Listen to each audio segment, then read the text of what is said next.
कराची में बाहि सबब सड़ी तबाह थियल गुल प्लाज़ा खे अॼु सील कयो वेंदो। गुल प्लाज़ा में सर्च ऑपरेशन अटकल मुकमल थी वियो आहे। अॼु बिल्डिंग खे सील कयो वेंदो। सड़ी फोत थी वियल 73 माण्हुनि मां 23 ॼणनि जी सुञाणप थी वई आहे। डिप्टी कमिश्नर ॾखण जावेद नबी खोसो जी मीडिया सां ॻाल्हि ॿोल। संदसि चवणु आहे त गुम थी वियल माण्हुनि जी फ़हरिस्त में मजमूई तौर ते 79 ॼणनि जा नाला शामिल हुआ। गुम थी वियल 13 माण्हू अहिड़ा हुआ जिन जे वारसनि DNA न कराई। अञा बि कंहिंजो माण्हू गुम आहे त उहो राब्तो करे सघे थो।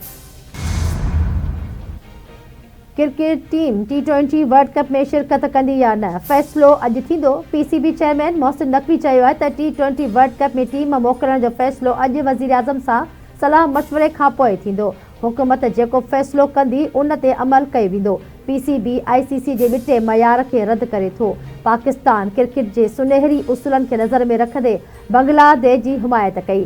सियासत सटियल क्रिकेट कंहिंजे बि मुफ़ाद में न आहे। सभिनी खे क्रिकेट जे उसूलनि ते हलणु घुरिजे। अमेरिका जे मुख़्तलिफ़ रियासतुनि में बर्फ़ानी तूफ़ान सबब ज़िंदगी मफ़लूज, 7 ॼणा अजल जो शिकार। Washington, New York, Texas, Oklahoma, new Jersey समेत ॿियनि रियासतुनि में बर्फ़बारी। न्यूयॉर्क जे ॿहिराड़ियुनि में पारो काटू 49 डिग्री थी वियो। अमेरिका में मजमूई तौर 16,000 उॾामूं मुलतवी, 8 लख माण्हू बिजलीअ खां महरूम। 24 रियासतुनि में एमरजेंसी लागू कई वई। 24 किरोड़ खां मथे माण्हू मुतासिर थियण जो ख़दशो आहे।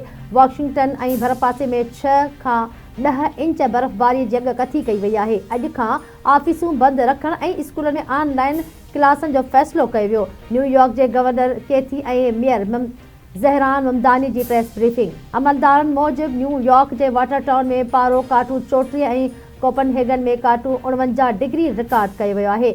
न्यूयॉर्क जे मुख़्तलिफ़ हिस्सनि में 8 खां 18 इंच बर्फ़ पवण जो इम्कान आहे। ज़हरान ममदानी ॿुधायो त शहर में 5 ॼणा फोत थी चुका आहिनि। अवाम गैर ज़रूरी न निकिरे। कैनेडा में बर्फ़बारी ऐं थधि जी लहर जारी आहे। 900 उॾामूं मुअतल कयूं वयूं आहिनि। मॉन्ट्रियल में हज़ारे माण्हू बिजलीअ खां महरूम थी विया आहिनि। नोवा स्कोशिया में 25 खां 40 सेंटीमीटर बर्फ़ पवण जी अॻ कथी कई वई। सिंध में थधियुनि हवाउनि सबबि मौसम ख़ुश्क रहंदी। सीउ वधी सघे थो। पारो वधीक घटिजण जो इम्कान आहे। कराची में थधि वधण खां पोइ माण्हू घरनि ताईं महदूद थी विया। मौसमियात खाते पारां पारो 10 खां घटिजण जी अॻ कथी कई वई। हैदराबाद, सखर, लाड़काने में थधि में वाधारो थियो आहे। ईंदड़ कुझु ॾींहंनि ताईं सीउ बरक़रार रहण जो इम्कान आहे। शहरनि खे एहतियाती उपावनि जी हिदायत।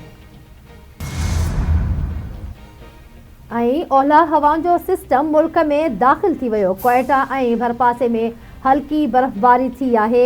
हिकु ॾींहं जे वक़्फ़े बाद कलाक ऐं भरपासे में ॿीहर बर्फ़बारी शुरू थी वई। मस्तोंग, नौशकी ऐं खारान में बरसाति पई आहे। मौसमियात खाते पारां अंगारे ताईं बरसाति ऐं बर्फ़बारी जी अॻ कथी कई वई आहे। बलोचिस्तान, गिलगित बल्तिस्तान, KP कश्मीर ऐं मरीअ में बर्फ़बारी जो इम्कान आहे। पंजाब जे मुख़्तलिफ़ इलाक़नि में वक़्फ़े सां बरसाति पइजी सघे थी।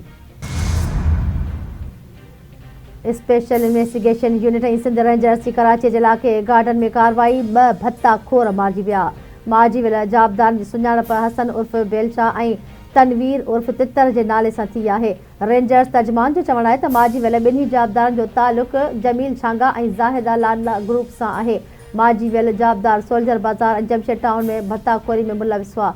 जवाबदार कारोबारी मरकज़नि, दुकानदारनि, बिल्डर्स ऐं रेस्टोरेंट्स तां भत्तो वठंदा हुआ। जवाबदार स्ट्रीट क्राइम जे 300 खां मथे वारदातुनि में पिणु मुलविस हुआ। मारिजी वियल जवाबदार आदि ॾोहारी ऐं केतिरा ई भेरा जेल पिणु वञी चुका आहिनि।